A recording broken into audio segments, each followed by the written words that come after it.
जय हिंद साथियों। तो कैसे हैं आप लोग? आशा उम्मीद है आप अच्छे ही होंगे। मैं हिमांशु सिंह एक बार फिर से आप लोगों का स्वागत करता हूं आपके अपने YouTube चैनल रुक्मिणी प्रकाशन पर।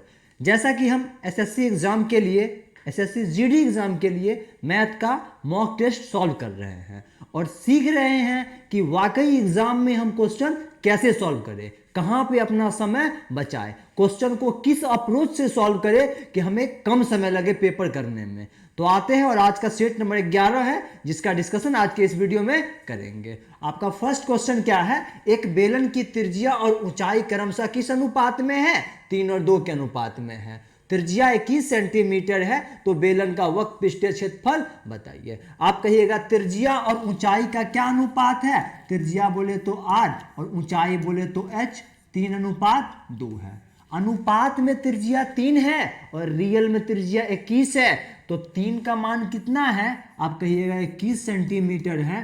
3 कितना गुना है रियल में? तो कहिएगा 7 गुना। तो ऊंचाई भी रियल में कितना गुना? 7 गुना। तो 7 दूना 14। ऊंचाई कितना होना चाहिए? 14 सेंटीमीटर। अब आपसे पूछा गया कि बेलन का वक्र पृष्ठीय क्षेत्रफल बताइए। वक्र पृष्ठीय क्षेत्रफल बोले तो लेटरल सरफेस एरिया, LSA। क्या होता है फॉर्मूला? तो कहिएगा 2 पाई आर एच। तो 2 के जगह 2 लिखिए और पाई के लिए 22/7 और r के लिए 21 और h के लिए कितना? तो कहिएगा h के लिए 14। अब 7 से काटिएगा, 7 दूना 14। अब सबको गुना कर लीजिएगा, 22 दूनी 44 और 21 दूनी 42। अब 44 को 42 से गुना करेंगे तो थोड़ा सा टाइम लगेगा। तो अब हम क्या करेंगे, देखेंगे कि कौन आंसर जो होगा वो 11 का गुणज होगा, 11 का मल्टीपल होगा। ऐसा क्यों? क्योंकि आपका आंसर जो आ रहा है वो 44 से गुना होके आ रहा है। तो 44 में 11 है तो आंसर भी 11 से कटेगा। ये काम आप पहले भी कर सकते थे, क्वेश्चन बनाने से पहले पढ़ते और चेक करते कि मेरा कौन सा ऑप्शन 11 का मल्टीपल है। जो ऑप्शन आपका 11 का मल्टीपल होता वही आपका आंसर होता। अगर दो ऑप्शन 11 का मल्टीपल आ जाए तो बनाना पड़ता है, इसलिए हम इसको सॉल्व कर लिए। फिर इकाई अंक चेक कर लीजिए, 4 दूना 8 होगा इकाई के स्थान पर, ये दोनों आंसर नहीं होगा। अब आंसर वही होगा जो 11 का मल्टीपल होगा। तो 11 का मल्टीपल कैसे चेक करते हैं? तो उसके लिए क्या करते हैं, अल्टरनेट अंकों का जोड़ निकाल लेते हैं, यानी एक एक छोड़ के जोड़ते हैं, फिर उसका अंतर करते हैं। यदि अंतर 0 आए, 11 आए, 11 का कोई गुणज आए तो वो पूरी संख्या 11 से कटती है। तो फर्स्ट ऑप्शन को चेक कीजिएगा, तो 4 1 5 8 8 16। तो 16 और 5 का अंतर 11 आ रहा है तो कहिएगा यस आ रहा है। तो यही आपका क्या होगा? आंसर होगा। ऑप्शन नंबर बी को चेक करते तो 8 1 9 8 4 12। 12 9 का अंतर 11 या 0 आया? कहिएगा नहीं, तो ये भी 11 का गुणज नहीं था। अब ऑप्शन नंबर सी को चेक कीजिएगा, तो 5 और 17। 17 5 का अंतर कितना आएगा? ये भी 0 या 11 नहीं आएगा। तो आपका आंसर क्या होता? 1848। या तो आप गुना कीजिए या फिर 11 का मल्टीपल ढूंढिए। यदि आप शुरू में ही 11 का मल्टीपल ढूंढते तो डायरेक्ट देखते, 2 से 3 सेकंड लगता है। एक ही वैसा ऑप्शन था जो 11 का गुणज था, आप आंसर करके आगे निकल जाते। और बात रही इसके पीडीएफ की, तो इसका पीडीएफ जो है ना आपको रुक्मिणी प्रकाशन लाइव नाम के टेलीग्राम चैनल पर मिल जाएगा। आप वहां जाइएगा और जुड़ जाइएगा और उस चैनल पर से पीडीएफ लेके आप एक बार खुद सॉल्व कीजिए और देखिए कि जो अप्रोच आप क्लास में सीखते हैं वो अप्रोच खुद से आप अप्लाई पर कर पाते हैं या नहीं। होगा आपके खुद से करने से, यहाँ तो बता दिया जाएगा और आप उस चीज पर जब प्रैक्टिस कर लीजिएगा तो उस पर आपका पकड़ हो जाएगा। और जिस चीज पे आपका पकड़ रहेगा, एग्जाम में उससे क्वेश्चन आए तो उस अप्रोच से आप सॉल्व कीजिएगा, कम समय में आपका क्वेश्चन बन जाएगा। अब आज का अगला क्वेश्चन देखिएगा। अगला क्वेश्चन है, 40 लीटर मिश्रण में 10% अल्कोहल है और शेष जल है।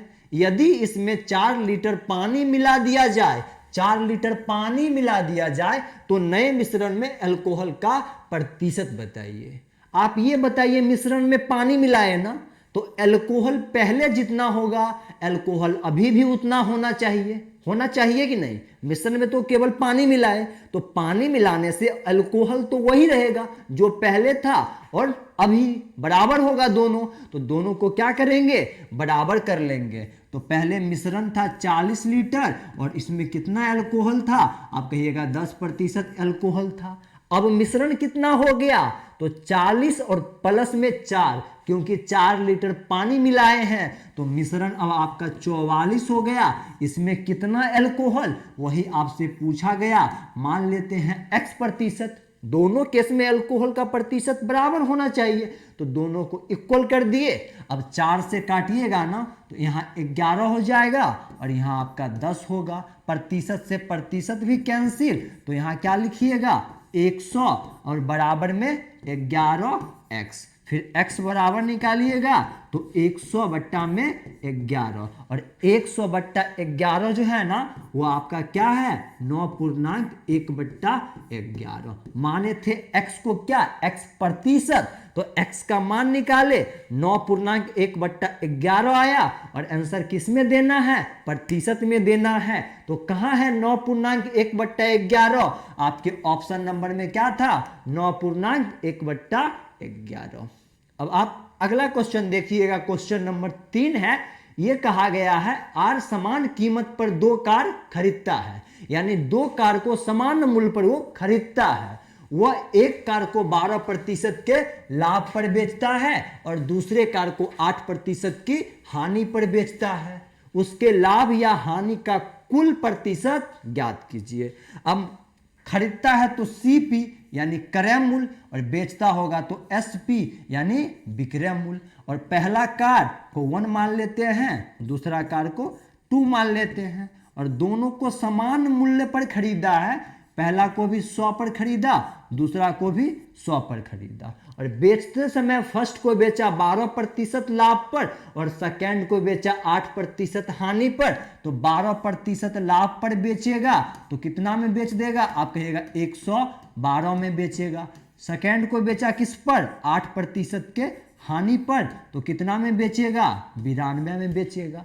अब कुल CP निकालिएगा कि टोटल CP कितना था, यानी टोटल क्रय मूल्य, तो 100 प्लस 100 यानी 200। टोटल विक्रय मूल्य निकालिएगा तो 112 और 92 को जोड़ लीजिएगा तो 204, यानी टोटल क्रय मूल्य 200, टोटल विक्रय मूल्य 204। वैसे इसको अभी बेसिक से बता रहे हैं और इसी क्वेश्चन को 2 सेकंड में कैसे करना था वो भी आपको बताएंगे। पहले आप इस चीज को समझ लीजिए। अब आप कहिएगा 200 में खरीदा, 204 में बेचा, क्या हुआ है? लाभ हुआ है। तो क्या निकालेंगे? लाभ प्रतिशत। तो लाभ प्रतिशत के लिए क्या करेंगे? 4 का लाभ हुआ है ना, किस पर लाभ होता है? क्रय मूल्य पर। प्रतिशत में लाने के लिए 100 से गुना। आपका आंसर किस में आएगा?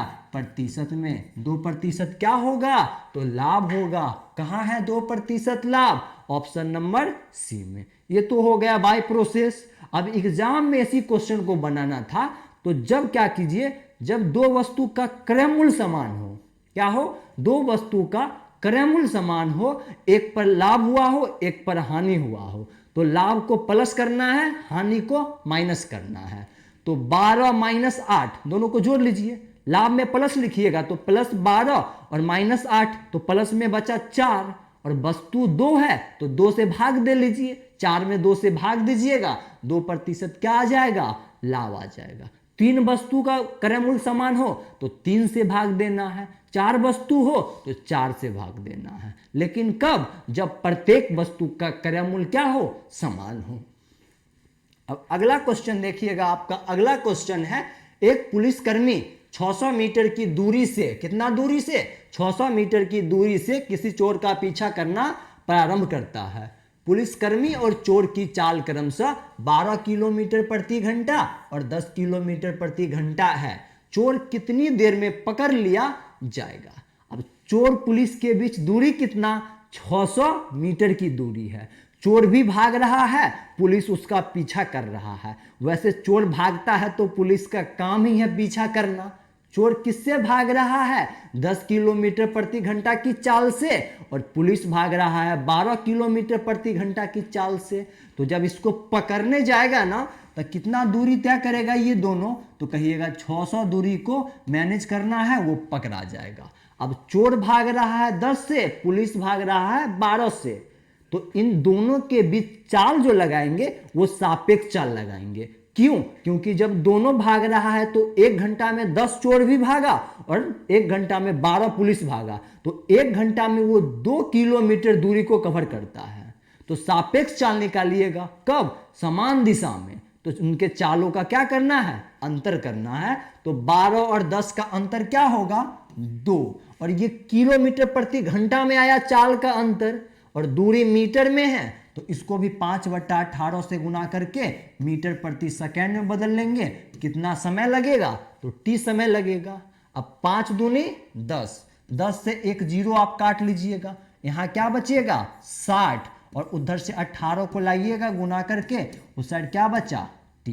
इतना किस में आया? सेकेंड में आया। आपसे मिनट में पूछा गया तो 60 से भाग दे लीजिएगा, तो t बराबर आपका क्या आ जाएगा? 18 मिनट। कहाँ है 18 मिनट? आपके ऑप्शन नंबर डी में।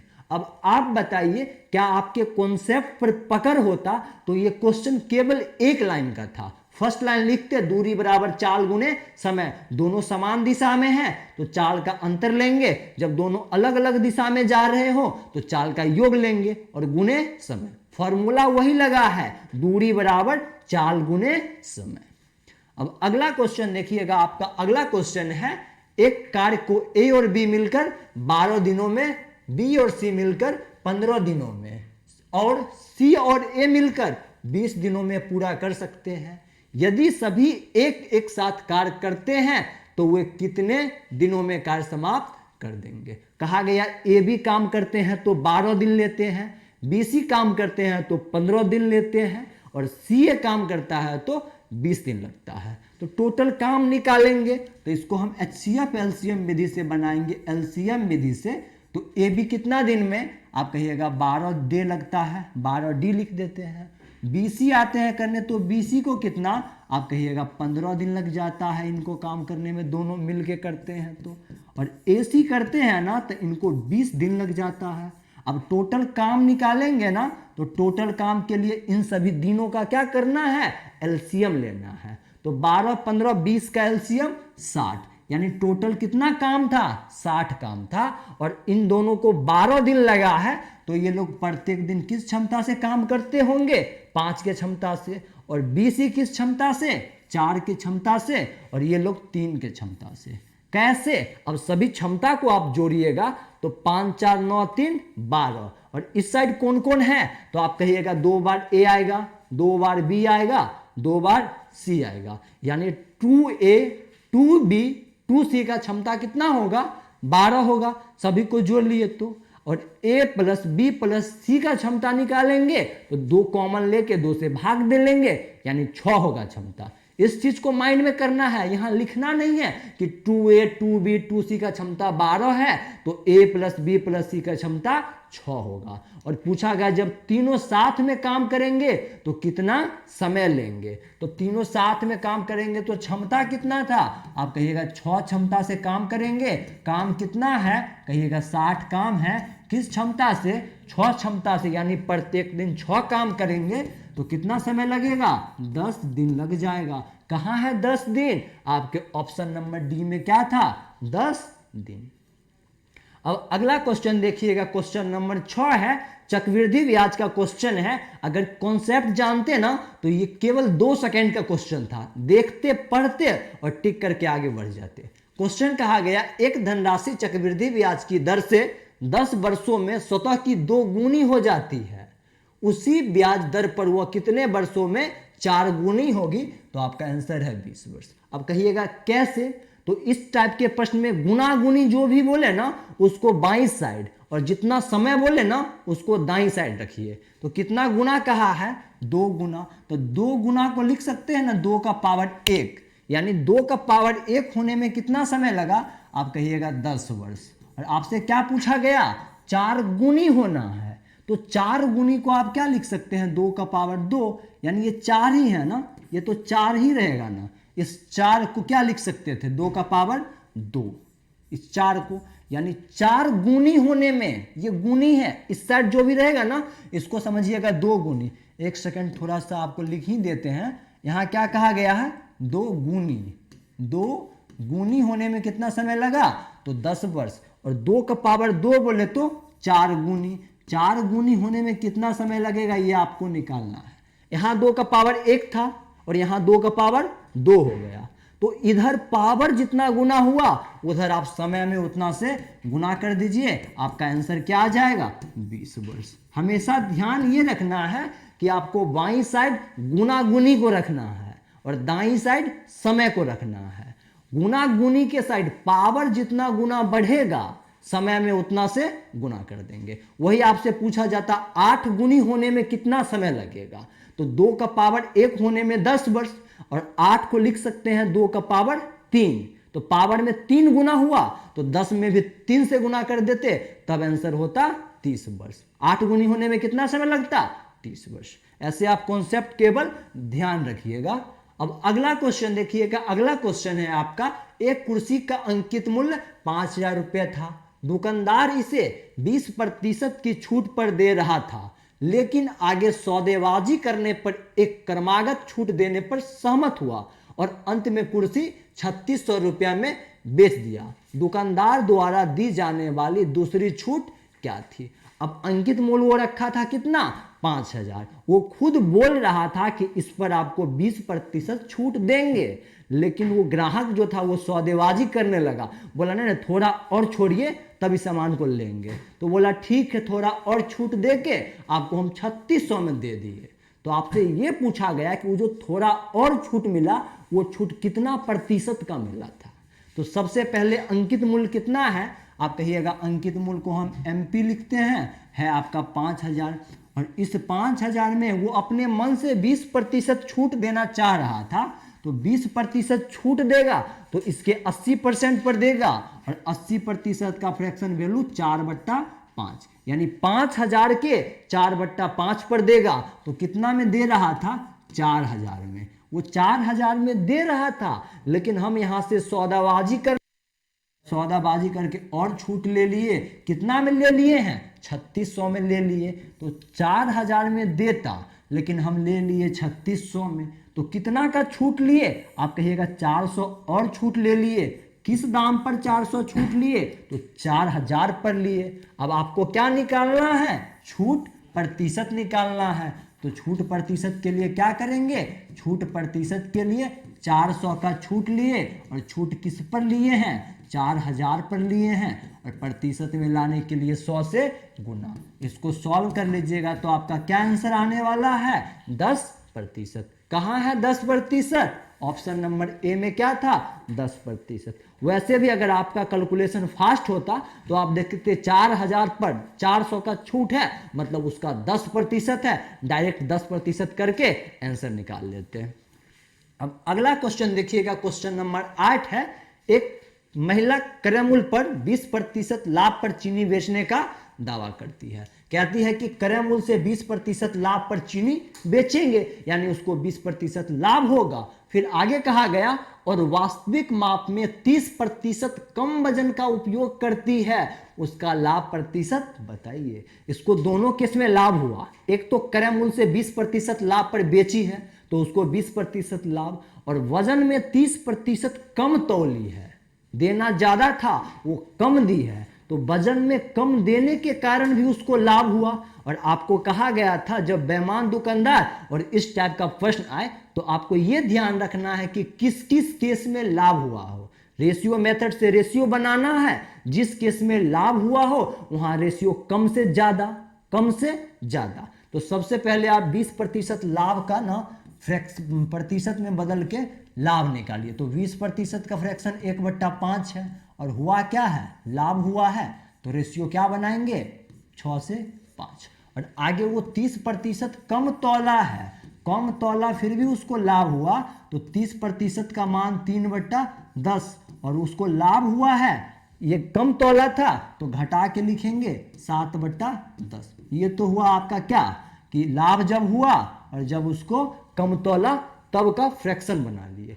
अब हमको रेशियो बनाना है केस 1 और केस 2 का। तो जब रेशियो बनाएंगे केस 1 के लिए ना, तो केस 1 के लिए रेशियो बनाने के लिए आपको क्या करना है, जिस केस में लाभ हुआ हो, यहां तो दोनों केस में लाभ ही हुआ है, तो रेशियो कम से ज्यादा। तो फर्स्ट वाले में कम कितना है, आप कहिएगा 5 है, ज्यादा कितना है तो 6 है। और सेकेंड वाले में भी लाभ ही हुआ है, तो रेशियो क्या लिखेंगे, कम से ज्यादा। तो कम वाला 7 है और ज्यादा वाला 10 है। अब दोनों को गुना कर लीजिएगा ना, तो आपके फाइनल सीपी यानी क्रय मूल्य से फाइनल विक्रय मूल्य का रेशियो मिल जाएगा। तो 7×5 = 35 और 10×6 = 60।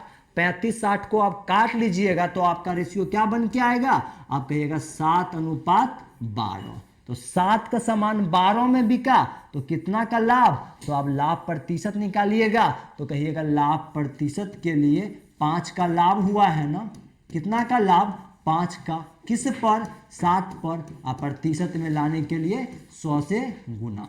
तो 5/7 इसका फ्रैक्शन आपको याद होता तो ये आपका क्या होता है, 71.3/7%। इसको सॉल्व कर लीजिएगा तो आपको क्या आने वाला है, 71.3/7। अब कहिएगा हमको कैसे पता होगा इतना जल्दी, तो जब आप प्रतिशत का क्लास कीजिएगा या कभी प्रतिशत का क्लास लाएंगे इस टाइप के, जब फ्रैक्शन को प्रतिशत में कैसे बदलते हैं तो आपको वहां बता दिया जाएगा। हालांकि आप यहां कैसे कर सकते हैं, देखते 1/7, तो 1/7 आपका होता है 14.2/7 और 5/7 है यानी 5 गुना। तो 14 के 5 गुना से थोड़ा सा ज्यादा होगा, तो 14 का 5 गुना 70। 70 के आसपास केवल एक ही ऑप्शन था, क्या है, 71.3/7%। यानी इस महिला को कितना लाभ होगा, तो 71.3/7%।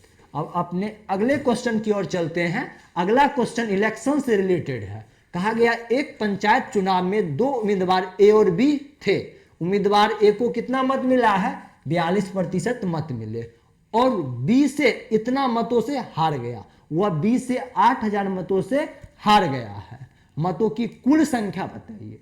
अच्छा, मतों की कुल संख्या 100%। चुनाव लड़ा गया, उसमें जितने भी व्यक्ति होंगे वो खुद में 100% होंगे, जिसमें से आपको किसको, ए को मिल गया 42%। ए को कितना मिला है, तो लिख लीजिए ए को मिला है आपका 42%। टोटल 100% होगा तो आपको बी को कितना मिला होगा, आप कहिएगा बी को मिल गया होगा 58%। यानी 42% ए को और बी को 58%। और कितना मत से हारा है ए, तो आप कहिएगा 8,000 मतों से हार गया।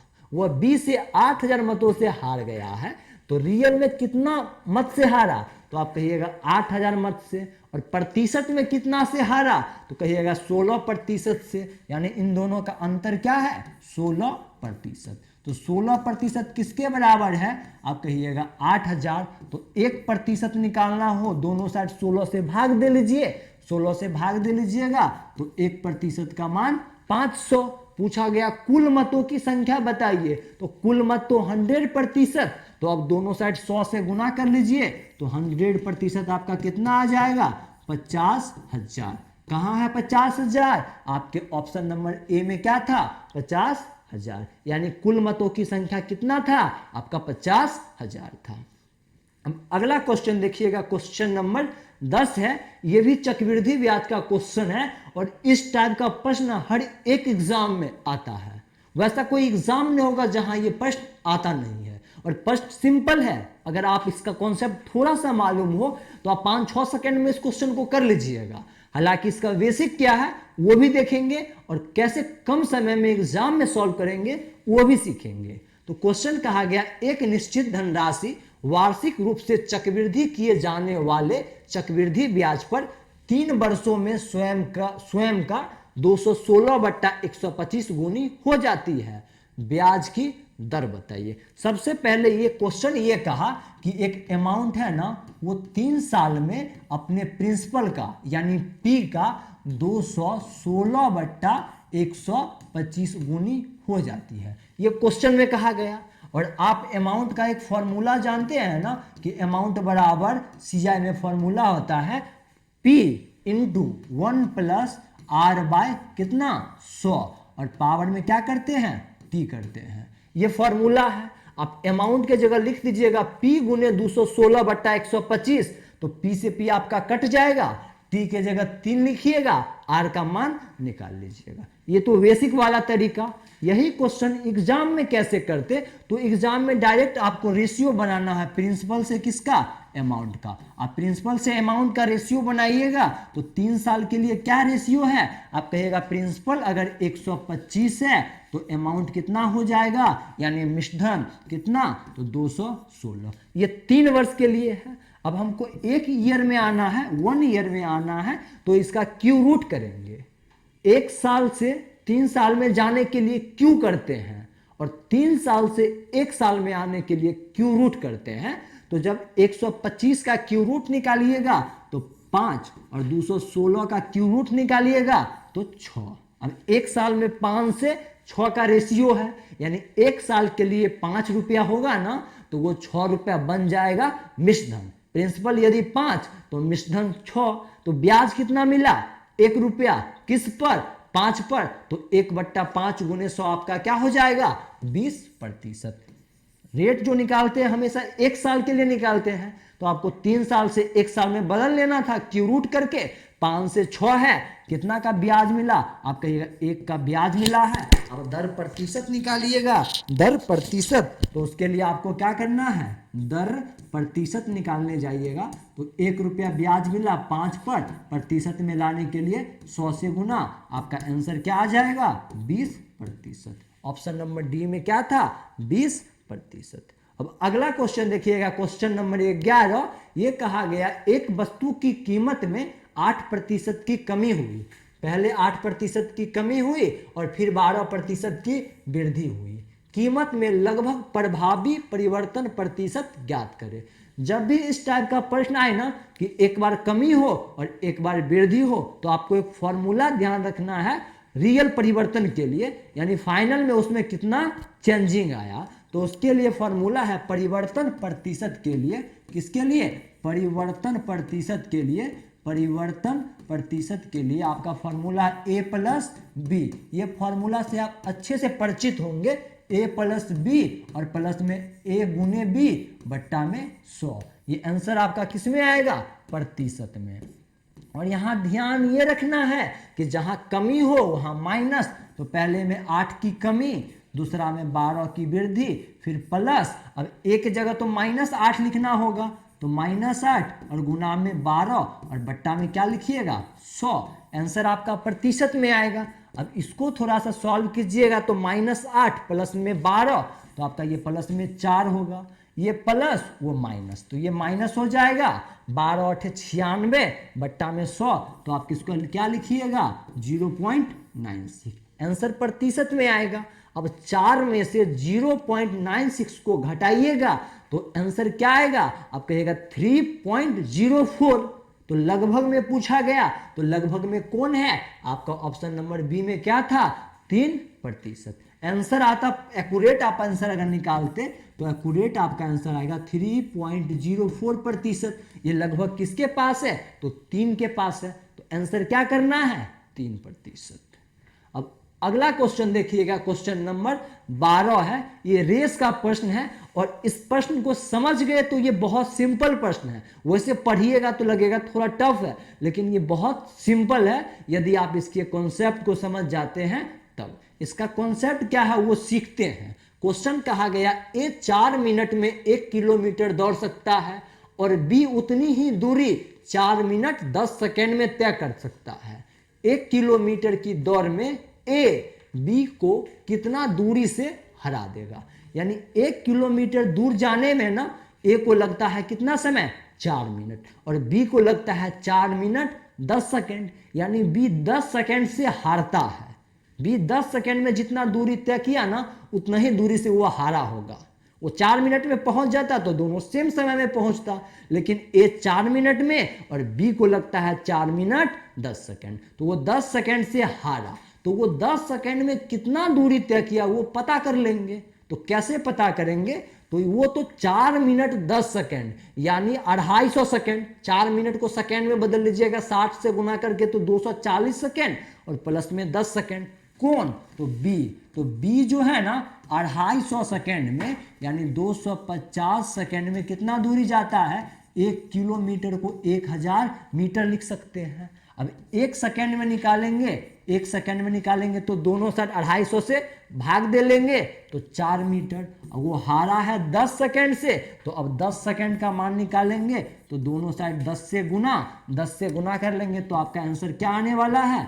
40 मीटर। कहाँ है 40 मीटर? ऑप्शन नंबर डी में। यानी बी कितना दूरी से हारता है? 40 मीटर की दूरी से हारता है।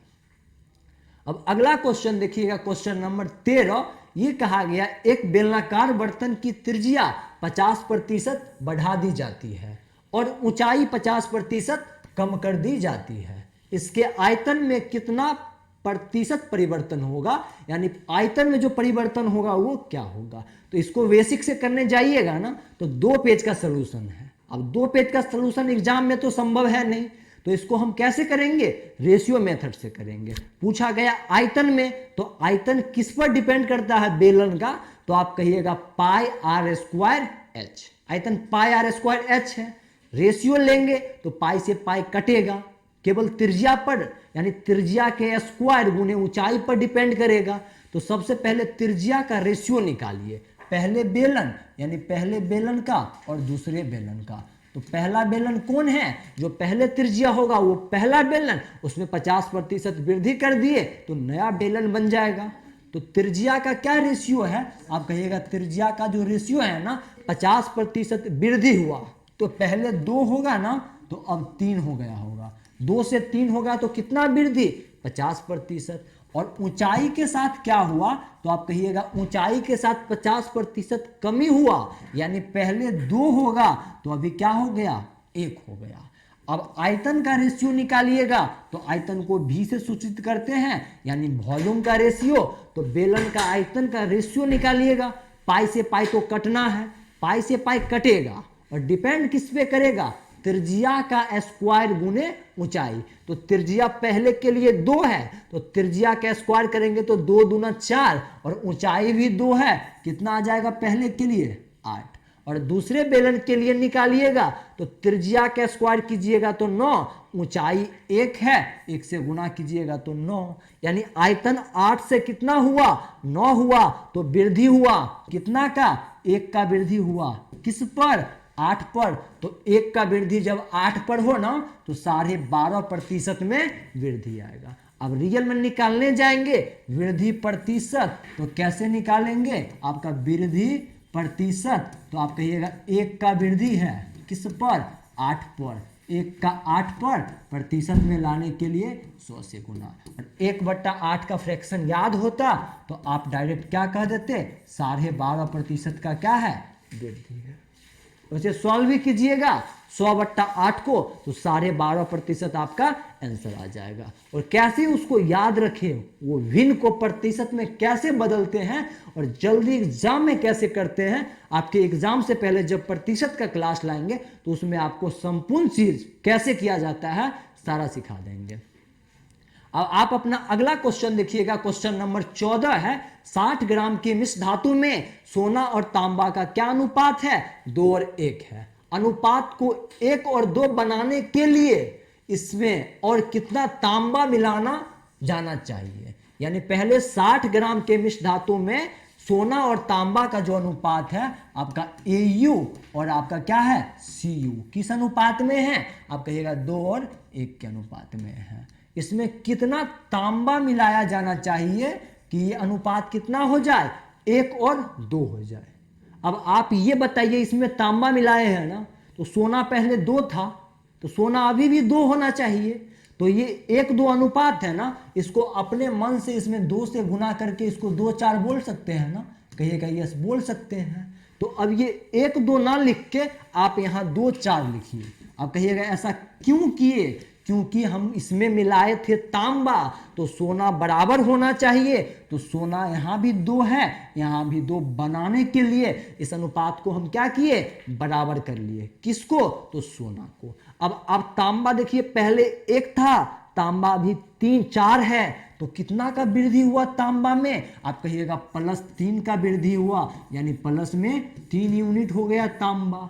और पहले मिश्रण में क्या क्या अनुपात था, सोना और तांबा का, तो 2:1:3, यानी पहले 3 यूनिट का मान रियल में कितना था, आप कहिएगा 60 ग्राम था।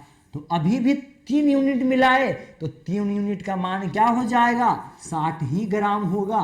तो कितना मिलाना पड़ेगा, 60 ग्राम। कहाँ है 60 ग्राम, ऑप्शन नंबर सी में क्या था, 60 ग्राम। इस प्रकार का जब भी प्रश्न आएगा ना, तो आप ये ध्यान रखिएगा कि किसको मिलाया गया।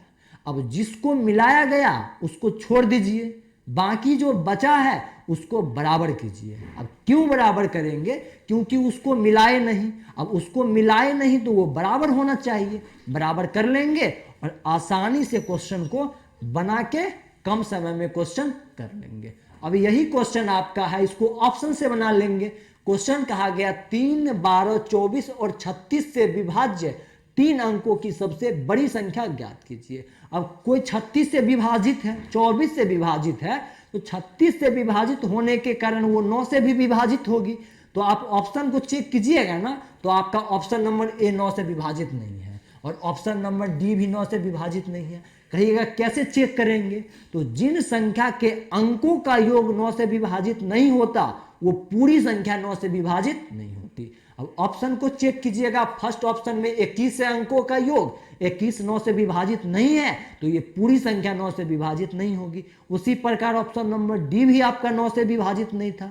अब इस दोनों में चेक कीजिएगा तो 924 से विभाजित नहीं होगा, तो आपका आंसर क्या होता, 936। बड़ी से बड़ी संख्या 936 है 3 अंकों की, जो 3, 12, 24 और 36 से विभाजित होगी।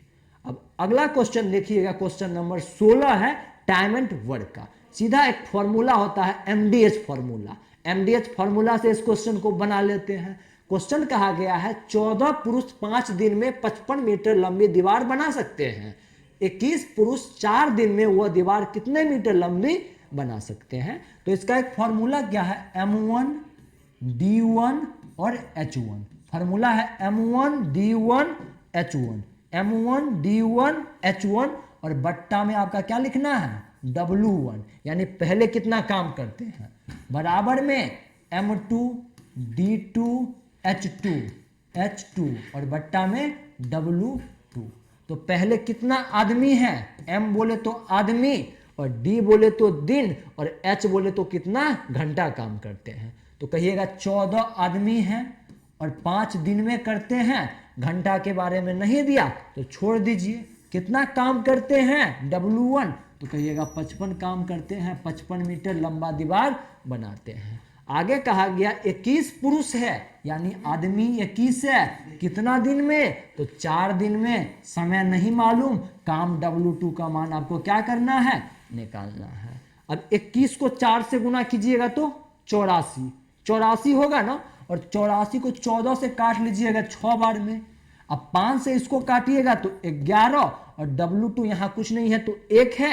अब W2 का मान निकाल लीजिएगा तो 11 छक 66 मीटर, यानी कितना मीटर लंबी दीवार बना सकते हैं, 66 मीटर। इस टाइप का प्रश्न में यही आपको करना है, काम को नीचे बाकी सबको ऊपर, ऊपर गुना करना है, काम को नीचे रखना है।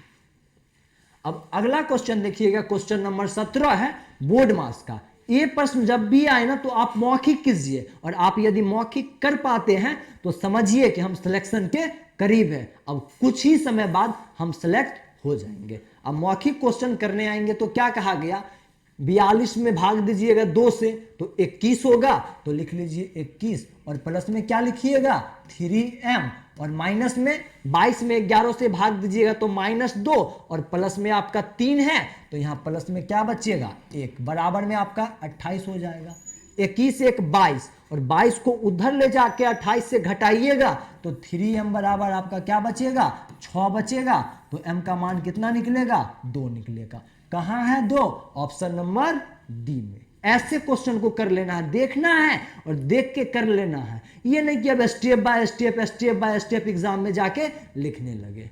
अब अगला क्वेश्चन देखिएगा, क्वेश्चन नंबर 18 है। ये क्वेश्चन तो देख के बनाने वाला है, ये करने वाला भी क्वेश्चन नहीं है।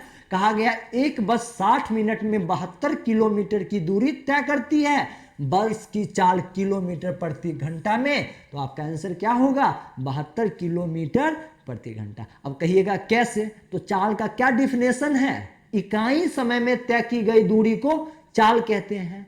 तो 60 मिनट में 72 किलोमीटर, तो 60 मिनट को घंटा में बदलिए तो 1 घंटा, यानी 1 घंटा में वो 72 किलोमीटर दूरी तय कर लिया, तो उसका चाल क्या होगा? 72 किलोमीटर प्रति घंटा। अब अगला क्वेश्चन देखिएगा, क्वेश्चन नंबर 19 है। यह भी प्रश्न आप बिना सॉल्व किए देख के बना सकते हैं। यहां कहा गया यदि P अनुपात Q 1:2 है तो 2P + 3Q बट्टा में 4P + 5Q। क्या कहा गया? 2P, तो P की जगह क्या है? अनुपात में 1 मान रख दीजिए, प्लस है 3Q, तो Q के जगह 2 है तो Q का मान 2 रख दीजिए, बट्टा में फिर क्या है? 4P, तो 4 गुने 1 और प्लस में क्या लिखना है? 5Q, तो 5 गुने 2। अब सॉल्व को थोड़ा सॉल्व कर लीजिएगा ना, तो सॉल्व करने के बाद आपको क्या आ जाएगा? तो 2 और 6 8, 8/14, 8/14 को थोड़ा काटा कूटी खेल लीजिएगा तो 4/7 आपका क्या होगा? आंसर होगा। कहाँ था 4/7? आपके ऑप्शन नंबर डी में क्या था? 4/7। और आज का आखिरी प्रश्न देखिएगा, आज का आखिरी क्वेश्चन है। यदि 90 को 2 3 के अनुपात में 2 भागों में बांटा गया तो दोनों भागों का मान बताइए। यानी 90 को 2 और 3 के अनुपात में बांटना है। पहला भाग 2 होना चाहिए और दूसरा भाग 3 होना चाहिए। तो दोनों भाग का जोड़ कितना होगा? कहिएगा 5 होगा। किस में? अनुपात में। तो अनुपात 5 का मान 90, तो अनुपात 1 का मान 18, 5 से भाग दे लेंगे। तो 1 का 18, तो 2 का 36 और 3 का 54। कहाँ है 36 54? ऑप्शन नंबर सी में क्या था? 36 54। कुछ प्रश्न आपके एग्जाम में ऐसे होते हैं जिसको आप देख के मौखिक कर सकते हैं। देखिएगा और पेन तक नहीं उठाना होगा, आप क्वेश्चन को कर लीजिएगा। आज का क्लास आपको अच्छा लगा हो, आप इस चैनल पे नए हैं तो सबसे पहले आप चैनल को सब्सक्राइब कर लीजिए, अपने दोस्त साथी के बीच शेयर कीजिए। फिर मिलते हैं अगले क्लास में, तब तक के लिए bye bye, love you, take care.